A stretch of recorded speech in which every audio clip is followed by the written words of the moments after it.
ইয়াত আমাক সুধিছে if today is Monday যদি আজি সোমবাৰ হয় তেনেহলে what is the day after 61 days যদি আজি সোমবাৰ হয় 61 daysৰ পিছত হেতু কি বাৰ হ'ব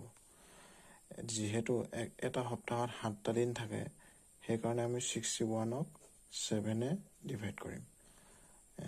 8 7 যা 56 হয় তেনেহলে ইয়ালে আহিব 4